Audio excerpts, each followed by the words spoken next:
Good evening and welcome to El Pozo, the show that focuses on all the action and all the goings on in the third tier of Spanish football. Delighted to be joined again this week by Tom Morgan Charters, climbing off his sickbed to do his bit. Thank you so much for that, Tom. Before we get going, you can see, I'm sure those of you who are watching on YouTube, an array of shirts in the background as there were last week. But for those of you who are listening, you could describe the two shirts behind you. So what have you got? What have you got in their pride of place today behind you?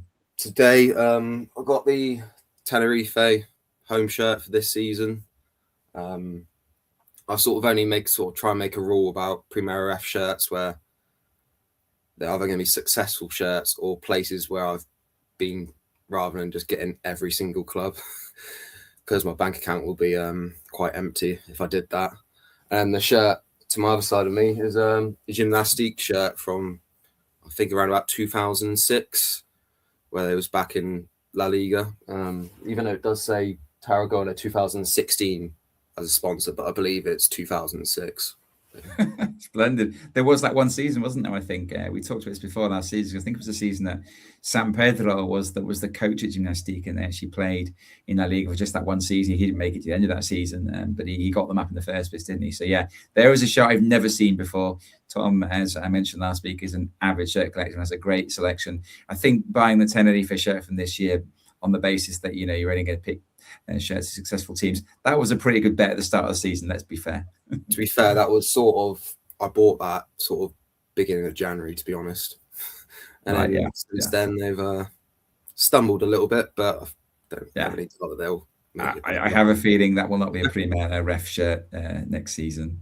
Tom. Not a staggering prediction for me in the general scheme of things, but they did have a slip up this week, which we'll talk about a bit later. Let's start though with the news, as always, and the weather. The English love talking about the weather, don't they? The Spanish have become, unfortunately, accustomed to talking about it as well. There was another weather-related postponement this weekend. Last weekend, of course, we had issues with the storms down in the southwest of Andalusia. This time was gale force winds in the southeast east of the country, and Mirambé's clash with Eldense, which was top of the table clash. That one was right, two teams in the playoff places. That was called off.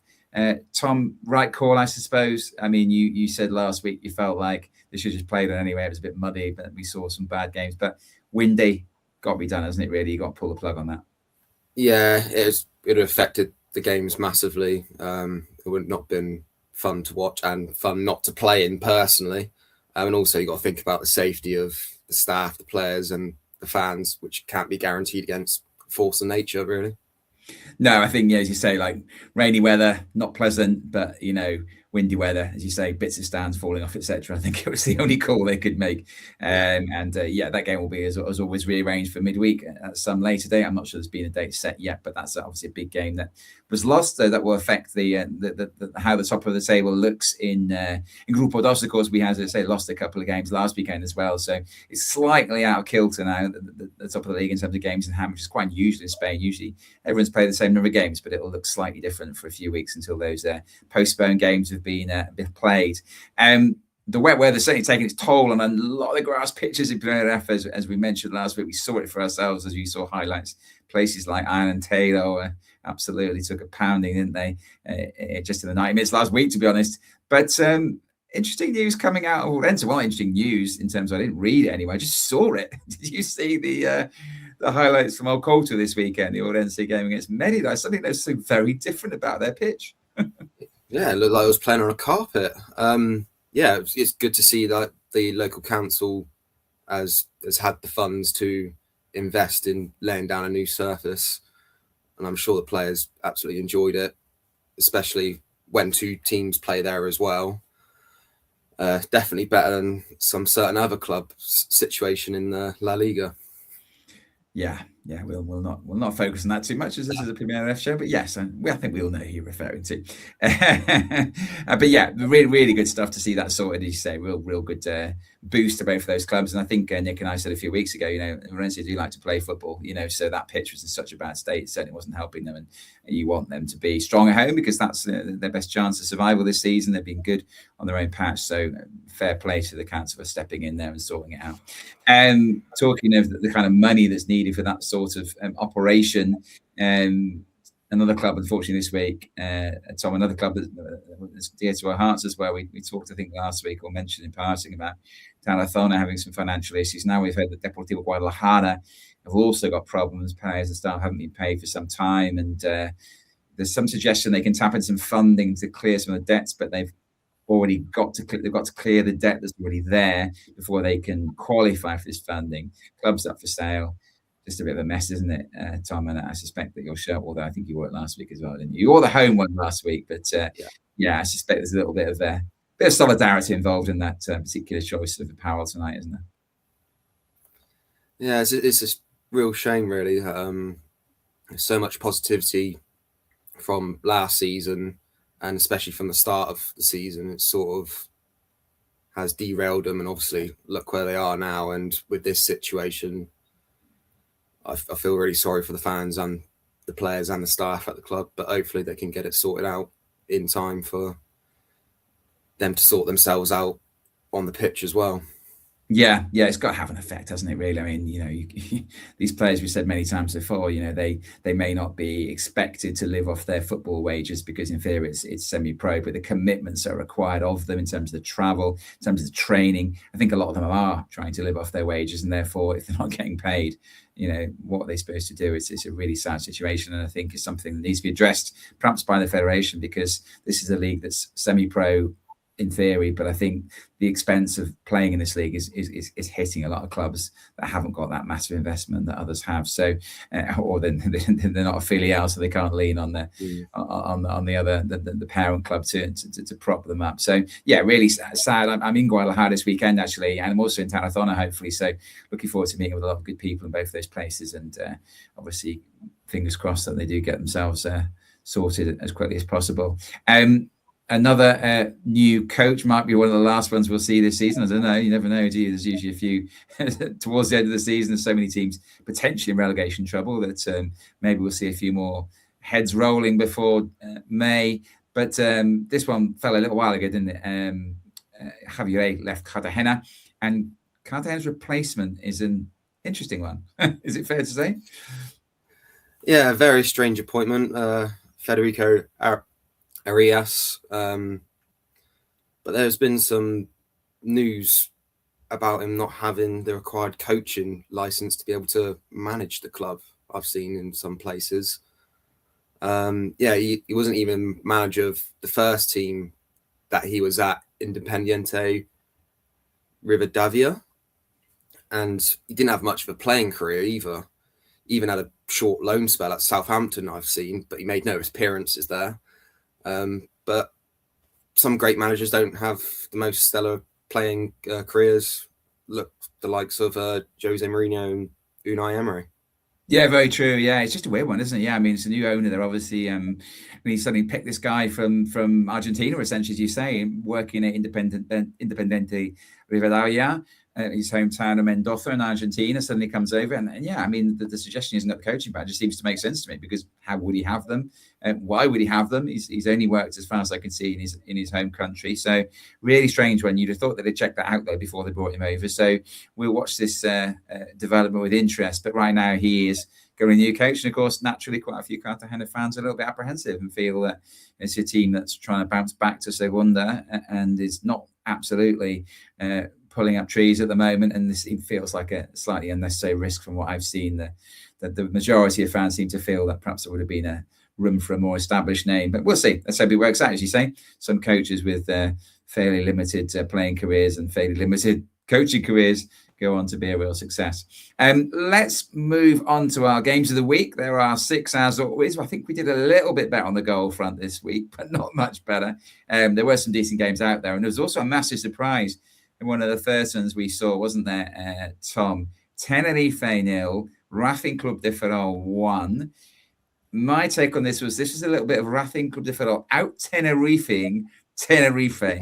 We always talk about them being solid, efficient, effective, and obviously they've done that to great effect this season. But I felt like Racing Club de Ferrol did that to them this week, and probably deserved the win overall. What was your take on it? Yeah, it was a resolute away performance. They even had a good couple of opportunities, but I'm sure Severo would have been absolutely fuming with how they defended the goal. Zalea unchallenged to head it in.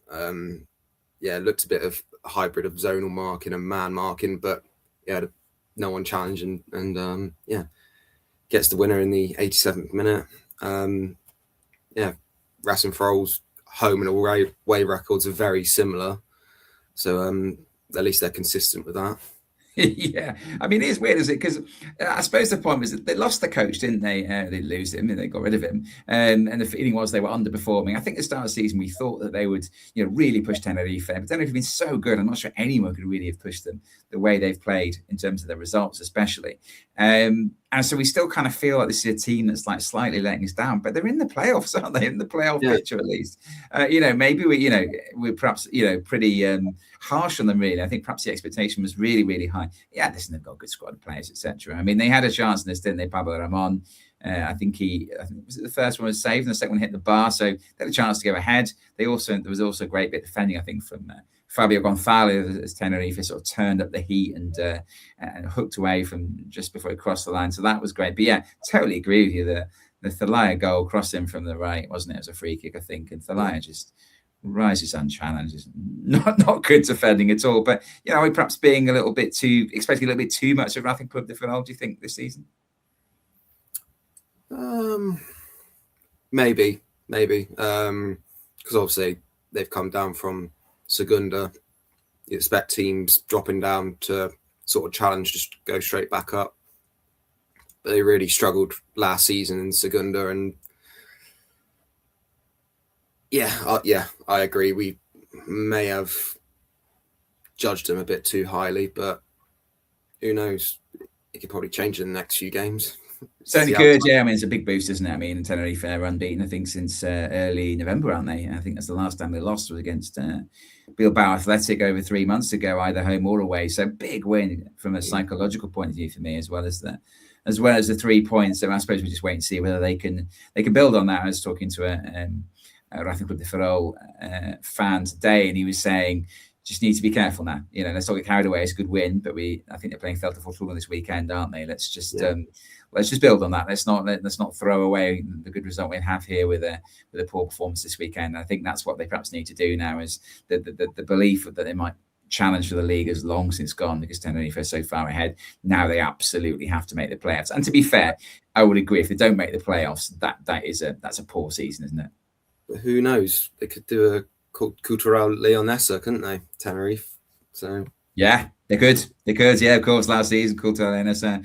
And it was also Grupo Uno, wasn't it? Yeah, they were home and hosed with 10, 12 games to go, and then they finally squeaked over the line. So, yeah, you never know. I mean, I don't think it's a massive setback. I don't think Favela will be overly disappointed. But, yeah, you never know. It's one of those where there's teams in there that can string a few results together, isn't there? They're not there yet. And I'm delighted that they're not, because we want it to be more competitive. We don't really want either league to be sewn up by the middle of March, do we? Moving on to game number 2. This is to be fair, my favourite game of all of the games of the week that I saw this weekend. And not just because he had the most goals. Zamora 2, and then he said Zamora dos there. No, so it's Zamora 2, Baracaldo 2, two sides that we enjoy watching. And this was an absolute partidazo, wasn't it? 26 shots on goal, 17 on target. Brilliant start for the home side. Talk to us about this first goal. One of our players that we like the most, redeeming himself after a bit of a mess up last weekend. Well, it was definitely an all-action game. I literally just watched the highlights, but I cannot remember what the first goal was. But I'm sure both managers would have been concerned about how easy it was for both sides to make clear-cut chances. Zamora 1 win in 5, and Baracaldo with a very good home record, but both need to improve on their travels to get into those playoff places. Yeah, I agree. I mean, it's a great advertisement for Primera football for me, for a neutral-ish person. I think I was quite happy with the win for either of these two, to be honest. But you're quite right. Yeah, they were both very open. I mean, I suppose you've had 26 shots on goal between the two sides. That suggests that perhaps a little bit too easy to get your shots off, isn't it? Yeah, Kike Marco got the first one, I think. If I remember right. It wasn't a particularly memorable one, so no shame in getting that one. Last week, didn't he? Yeah. Yeah, the one that he plays well, which is passes around. Yeah, I mean, interesting. Mandiang, who's Baracaldo, scored the equaliser. I see him as a winger, Tom. I think he's mostly played as a winger, but I think exactly what you're saying. To prey on that, that kind of defensive uncertainty. Both sides played a really high line. I think they sort of played Mandiang or asked Mandiang to come in field a bit more. Sort of tackle that central area, and his equaliser in the second half is classic. It's just a ball through the middle. I mean, it's not lifted over the defence, it's just played through a gap in defence, and he just races onto it and tucks it away. And he was a real threat. And I think if they can start using him more centrally, maybe partly to compensate for Sam Bartolome leaving, trying to give himself, he's a very different kind of player, of course, Mandiang, but trying to get a bit more sort of threat through the middle to make up for those goals and assists that they've lost with his departure. Then maybe that'll soften the blow somewhat. But and then the ball went back in front, and it was obviously Mario Lozada listens to our show, Tom, because last week, and speaks good English, because last week we were saying, no impression. I seem to remember you said didn't notice him. Certainly noticed him this week, didn't we? Yeah. Tuck went away very nicely, and then I think Verlinho, who's been involved, I think. More as a sub recently. I think he started the season quite well. Hasn't really been involved so much recently. Scored a late equaliser for Baracaldo. So yeah, I mean a decent game overall. I say both managers probably feel they decided to defend a bit better. Do we think these two can both make the top five? We talked last week about Zamora not looking really as strong a candidate as Merida, but Baracaldo still for you a team that can break into that top five and stay there. Yeah, I say Baracaldo's got one of the best home records in the league. But yeah, they just need to improve on their travels really and pick up a few more wins, because I think that was quite low down in the standings for away wins. Zamora, very Jekyll and Hyde, I'd say. 1 week they could be brilliant, and the next week you can get a very dull watching from them. But yeah, just need to sort out their consistency, and yeah, 1 win in 5 isn't great, but there's still plenty of games to go to improve on that. Yeah, I agree. I think they're at their best, they're excellent, aren't they? And at other times, as you said, really poor away at Merida last week, and this was a much better attacking performance, but they did look very open at the back, and yeah, we'll see. 1 in 5 isn't good enough, is it? If you're going to contend in a Grupo that's got loads of teams not lining up to get in that top 5, you need to be in better form than that. This next game was absolutely nothing to do with the promotion battle, the playoff battle. It was a proper relegation 6-pointer, wasn't it? Talavera 2, Alan Taylor 1. Massive relief for Talavera after a really poor run, and disappointment for Alan Taylor having recorded that first win of 2026 last weekend against Real Aviles Industrial, back to losing ways this week. I don't think you watched this game live, did you, Tom? I can assure you that although I didn't see all of the first half, you didn't miss much. Yeah, well, I didn't watch this game, but from what I gathered from the highlights that I watched, obviously a big game for both sides down the bottom there. What a goal from Molina with that lovely right-footed finish into the top right-hand corner. Yeah, it was almost like, wasn't it? It was kind of weird how like both teams came out in the second, especially Talavera, like that was crap. we need to do something about this. And I think Molina's goal is like in the first 30 seconds of the second half. It's almost like, right, yeah, okay, right, we need to start playing now. Release the shackles. Maybe that was it. Maybe, as you say, massive game for both sides, nerves, no one wants to make a mistake, and Molina decided to do something about that. Tremendous goal, as you say. Definitely could check that one out. Obviously, the game that not everybody would search for the highlights on this one, but yeah, worth watching just for that one moment, really. And I thought, to be fair, I thought Montero's second was decent as well. Lovely ball in from Balen Gomez. I don't know what you thought. I mean, it's not a classic goal. You're not going to win any goal of the week competition, but I thought it was a decent goal. I'd say he gets in at the back post unopposed, and has pretty much an open goal to tap it in.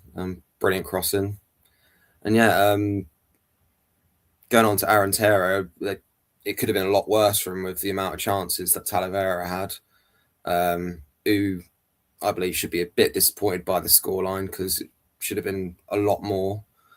More comfortable, yeah.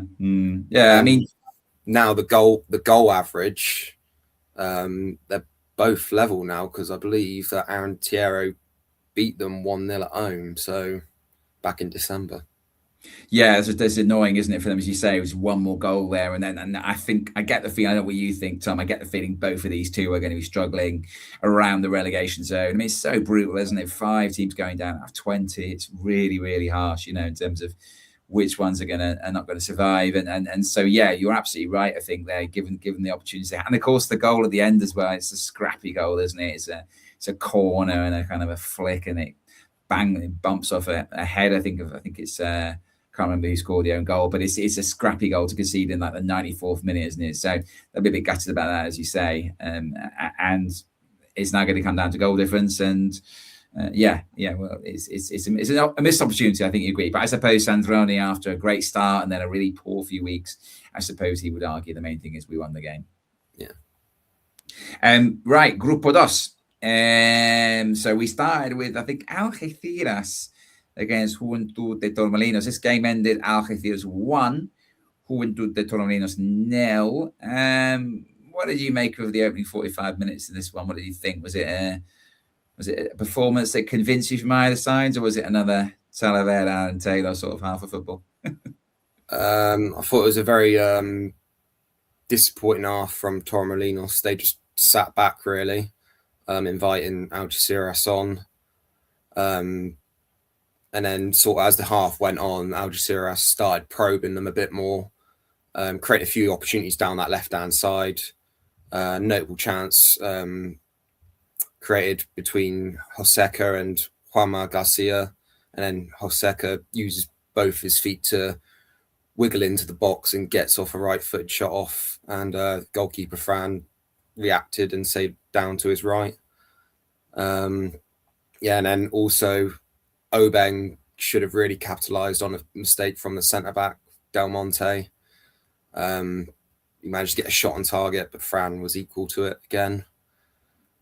And they busted, didn't they? They really dominated, as you say. And I liked Oseka. I mean, there's so many players to keep an eye on, isn't there?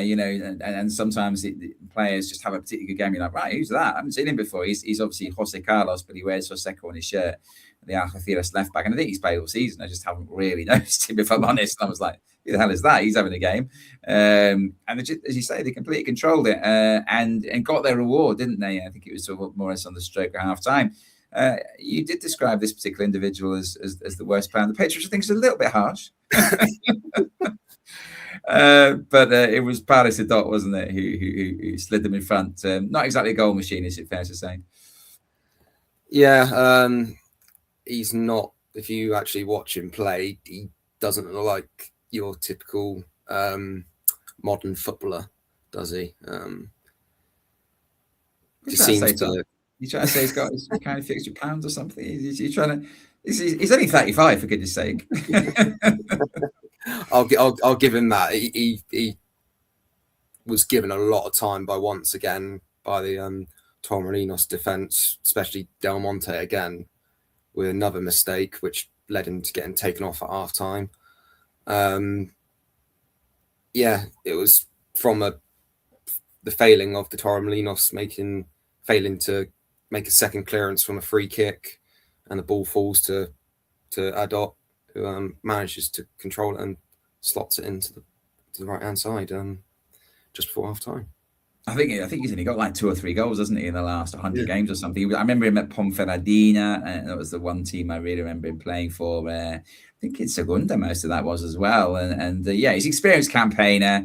I mean, I would agree with you. He's perhaps not he's perhaps not the linchpin in that side, but he's a steady campaigner, and at that level, I think he does all right. And as soon as you described him as worst player on the pitch, I noticed that he went on darting run down the right-hand side, and I was like, he's obviously heard you, and he's obviously intercepted our text message, and he's not happy. But no, overall, you're absolutely right. I thought that Junta Torremolinos were very poor in the first half, very, very passive, and as you say, made a few defensive mistakes. But then second half, they were really good, and it again begs the question: why did they not play that from the start? Yeah, so like I said, they took off Del Monte at half time, and they seemed to change formation to a sort of a 4-2-2 wide formation, with Clement dropping into centre back. Yeah, and they looked a lot better, getting higher up the pitch, pressing Algeciras. Yeah, Fran Gallego managed to steal the ball a couple of times. One time he played it into Pito Camacho, who wasn't able to react quick enough and sort of done very little in the game. Yeah, and Algeciras struggled to get up the pitch. Yeah, but I think Algeciras done enough in the first half to warrant the 1-0 win. Yeah, I agree. I thought second half they were much better. Don't get me wrong, but how many saves did the Algeciras keep actually make? You know, they had some good possession. They passed a lot better. They were a lot more front foot, but didn't really test the keeper enough. And that's yet another clean sheet for Algeciras. Obviously lost that clean sheet record, which they maintained since early October when they conceded in their last home game. But another clean sheet. I mean, is this a team now? Is it a team we've really got to start seriously talking about as a real live top 5 contender? Well, their home form doesn't lie. They got the second best home record in the league. Once again, I'm going to point out their away record of only winning twice away. So if they keep that home record up and just improve that away record with a few more wins and a few more draws, who knows?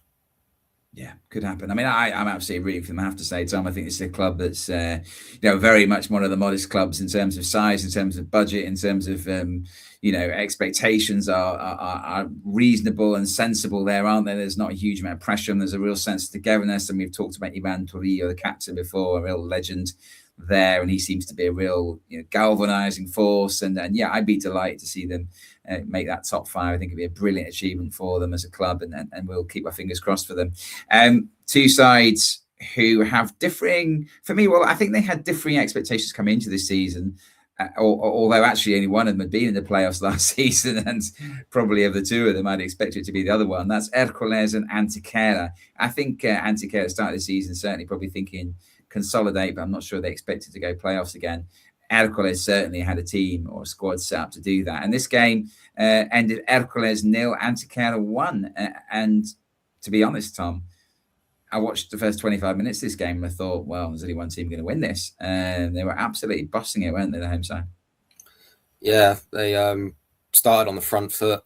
Yeah, you just got to look at those midfield three of Colomina, Calavera, and Medi Puig, and then the two wide players as well of Andy Escudero and Aranda, just all in unison, just playing lovely 1-2s and just moving all about all over the place. And to be fair, Antequera didn't just sit back; they did try and get themselves up there and managed to hit Hercules on the break once with Dos Santos with a low shot, but it was easily saved by Blazic. And also both teams were sort of snapping at each other, trying to win the ball back, say, within 5 seconds. Yeah, and it was very strange that Fran Sol didn't start this game after scoring a penalty last week. He was left on the bench, and it was left for Unai Rapero to play up front, who, from watching this game, he's not really a proper centre forward, but I didn't dislike him. I thought he played all right. Sort of playing the false 9 sort of role, just bringing in all those other players. And yeah, Medi Puig again.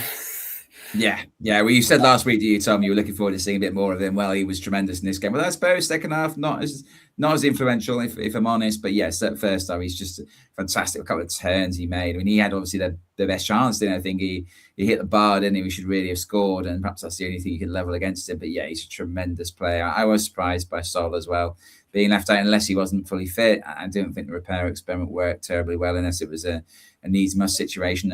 I certainly wouldn't be looking to repeat it. And then Antequera second half, I just thought they played really well second half. I thought they dominated it. Did you notice, I think, a little bit of a tactical switch there, didn't you, as well with them, that kind of really paid off for them, or just an introduction of a couple of new faces, basically? Yeah, I think the substitutes really worked well for them.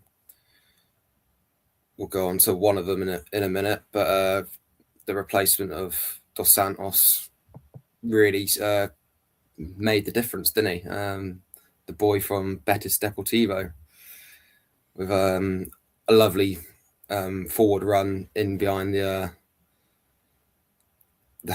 Hercules defence.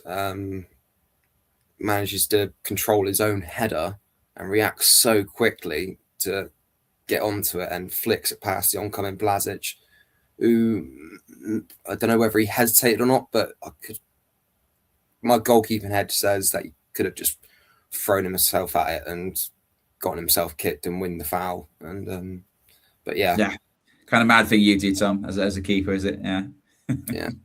I think it was a brilliant finish. I think you're right. I think with the speed that reacts to a header, I'm sure he doesn't cushion that for him to volley it, does he? It just comes off the top of his head, and he reacts really quickly to the loose ball, just quicker than Blazic, who, by the way, again, was pretty impressive. Everyone made a couple of cracking saves, I thought, in the second half. Still standing in for Carlos Abad, the first choice keeper. He's come from Cologne's reserves, by the way. Over in Germany, I looked him up and was like, he's only 20 years of age, Blazic. He looks like a real promising keeper. But yeah, I think he would feel a bit disappointed, as you say. He didn't just try and block that. He kind of almost hesitated for a split second, and that was a split second too long. But yeah, I thought Siddiqui played a lot better second half as well on that left-hand side, really caused some problems. And they just wrestled the initiative away from Hercules. And by the end of the game, you say Destiny scored quite late on, didn't they? I thought probably 0-0 was about right. Overall, a draw was quite about right. But I don't think Antequera really stole it, did they? I thought by the end of the game, I felt like they probably just about deserved it if you had to pick a winner. Yeah, they were sort of in the ascendancy, and Hercules' first half performance totally dropped after, say, the 50th, 60th minute. I think it was down to too many changes from Beto Company. Didn't really help, and Fran Sol failed to make an impact when he came on as well. But, also shout out to the Antequera goalkeeper as well. I thought he played very well, Danny Alcova. Yeah, had a decent game, as you say. A couple of really important saves in that first 25 minutes, weren't they? Yeah, really confident. I mean, I have to say, I thought Antequera, looking at the squad at the start of the season, I thought this is mid-table at best. Very possibly looking nervous over the shoulder.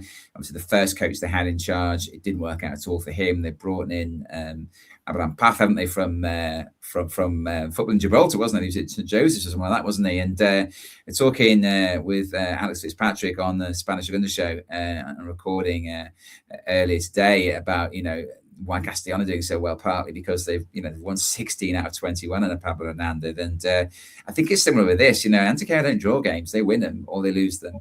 And I think he's won about 8 out of 11 with them. And that is why they're now a serious playoff contender. And I think that's a tremendous job, because there's any doubt that this squad is weaker than it was last season. And yet they are now knocking on the door of that top 5 again after a very successful season last season. I think that's a tremendous effort from them, isn't it? Yeah, and also bringing in the goal scorer Destiny. First time I've seen him play this season, and if he gets into the starting lineup, he's going to get quite a few goals to help them push and maintain the playoff push. He's only powerful and one or two, didn't he? Yeah, he got 1 or 2 at Betis Deportivo, but I think he was. I haven't looked up his stats very carefully, but I think he was mostly used as sub. I don't think he started many games, and he did all right as a sub at this one. But yeah, totally agree. Power, pace. He looks a player, doesn't he? I think he, perhaps being the main man there as well. I suppose you're at a filial. There's a lot of good players around you. Maybe you feel a little bit, overawed by it all. But he certainly showed an awful lot in his 25 minutes on the pitch, didn't he? And if he can start banging in a few more, they really become a serious top 5 contender, don't they? Alcorcon 1, Real Murcia 0. History was made in this game, our third game of the week in Grupo Dos. 25 seconds, the fastest sending off ever in Primera Federacion. I know Primera Federacion isn't very old, but still, that's good going, isn't it, from Cathaniga? Yeah, pretty much came from straight from kickoff, really. Murcia played the long ball and Alcacon returned it, but luckily it fell just over the top of the Real Murcia right back, and Vladis, using his pace, beats him to it, and Gazaniga comes rushing out, and he does impede him, takes him out, and yeah, referee, in my opinion, made the right decision of sending him off. I've watched a few replays, and I think he was the last man. What do you think?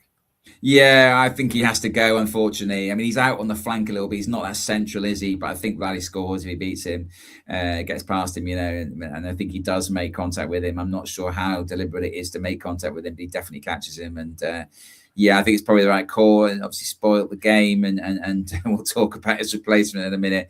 But overall, I don't know what you thought. I thought the first half performance after that setting up by Ranworth was quite decent. There's a couple of players I think that you like the look of that you thought had really decent performances in this adverse situation in which they found themselves. Yeah, so obviously they had to revert to sort of two banks of four, so 4-4-1 formation. The sort of holding midfielder Seku, great positioning when defending, which allowed him to make multiple clearances and interceptions. And also, like, I'm going to repeat myself, I love the left-hand side because, Cristo, the fullback, and Jorquera sort of making a few opportunities down that left-hand side, which Alcacon did remedy it straight after half-time and bringing on Paul Domingo. Yeah. I mean, these are two players, aren't they, that have played, experienced players that both played Segunda, I think, haven't they? Certainly, Jorquera has, I think, with Eldense, is it? I mean, these are two good players, as you rightly say, and they were impressive. And at that point, you were thinking they might win this for 10, which would be brilliant, wouldn't it? But they had reckoned without the Real Murcia number 2, Diego Piñera, having one of those moments that he will not wish to relive for the remainder of his career, will he?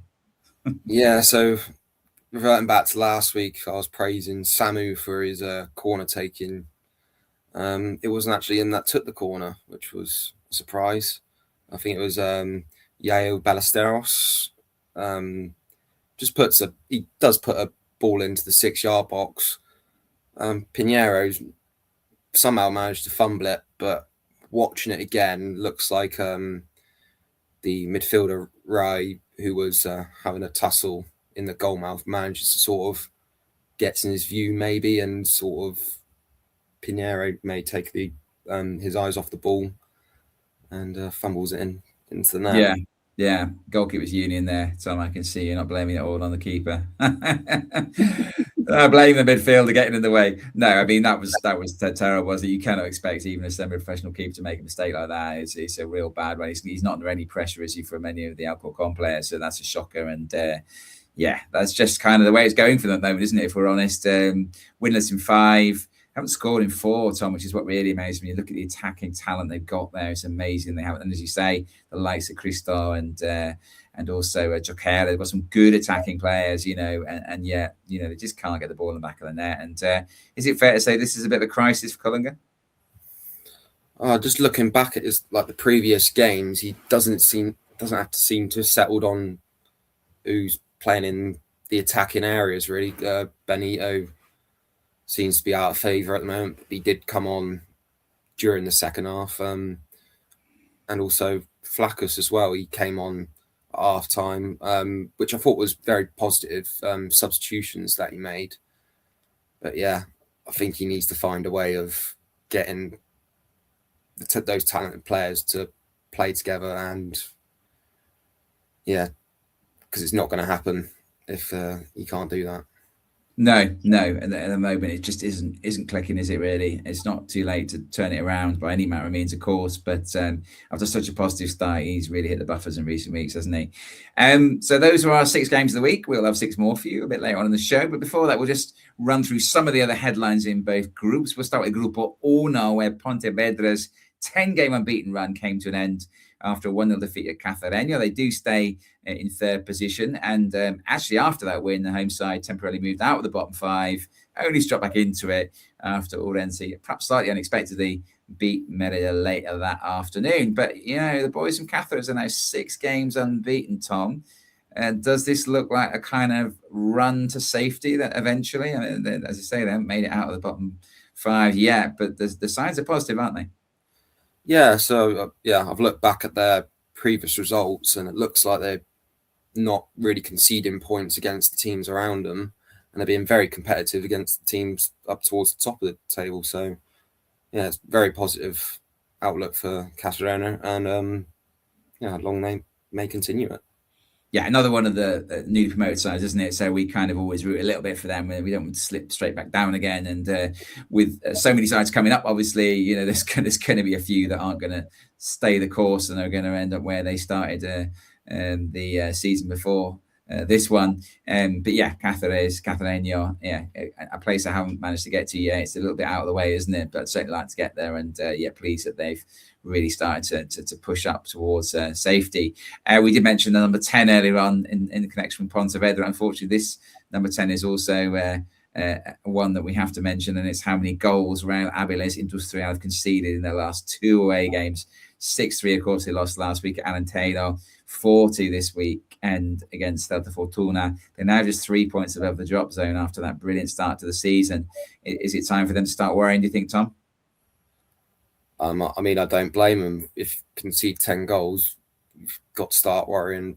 1 win in 6. Yeah, that's what I was going to come up to. Yeah, one win in 6. Have scored 5 goals in those 2 games, but they really need to find that balance between defense and attack. But yeah, they're just leaving the floodgates open at the moment, aren't they? Yeah, very much so. Yeah, they're both away from home, and Celta Fortuna second in the league, so perhaps not so disastrous. But yeah, you would think after conceding 6 at Alentejo, they would want to go there and be tight. I have to say, to be fair, Celta Fortuna, looking at some of the comments after, I think they scored with four shots on target. Like they just got a bit unlucky in terms. I think a couple of the goals were poorly defended, but those were pretty much the only efforts on goal of note that Celta Fortuna had, and they scored. So when things aren't going for you, I guess, I really hope, again, in the newly promoted, so I really hope they can turn this around, because they've impressed us under Danny Vidal for so much of the season. But it's the nature of the beast, isn't it, Tom? These divisions are so tight. You go on a bit of a poor run, as you say, 1 win out of 6, and all of a sudden you're sliding back towards the mire. We don't really like to talk about filiales on this particular show, do we, Tom? We've kind of made that clear over the weeks. But I don't think we can made me ill from last week for talking so much about filiales. Yeah, I think we have as one of our games of the week. That's obviously ruined your health. But we have to mention this, don't we? The winner for Real Madrid Castilla against Bilbao Athletic in the 93rd minute. Palacios, he's got to be offside, doesn't it? I don't care what anybody. I've seen so many arguments in favours, even from referees out there on social media. I'm like, this is offside. Come on, you're not convinced me it's anything other than offside. What was the argument? Oh, it was where the ball was or something, wasn't it? The ball was like it's level with where the ball was. Yeah, but the ball's still behind him. It's just an utter nonsense. How on earth you can look at this? Seriously, first time you see that, Tom, you think that's offside. And then he goes and looks at the FES screen for a few minutes and still decides it's onside. Beggars belief. Absolutely clear and obvious. Maybe a certain Florentino Perez was there and didn't want to upset him.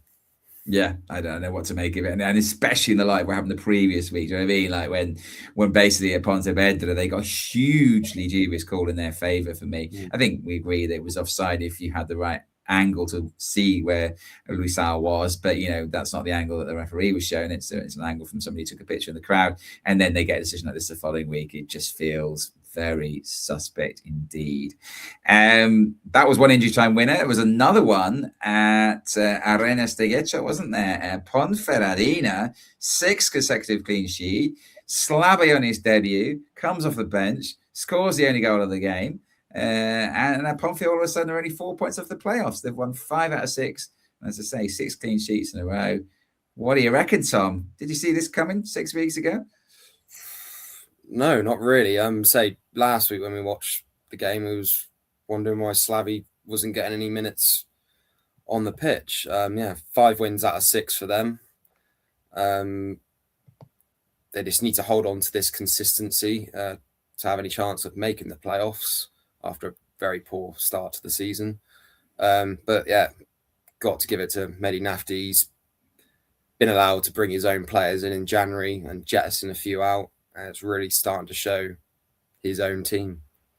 Yeah, I think one of the ones he's really got the most out of, though, has been there for a while, and that, of course, is Andres Prieto. I think there were some issues between him and Esteve, the previous coach. I'm not sure what that was about, clash of personality or whatever, but he's back as the number one now under Nafti, and I think he is 1 90-minute clean sheet away from breaking the Primera Federacion record for clean sheets. I think he needs 600.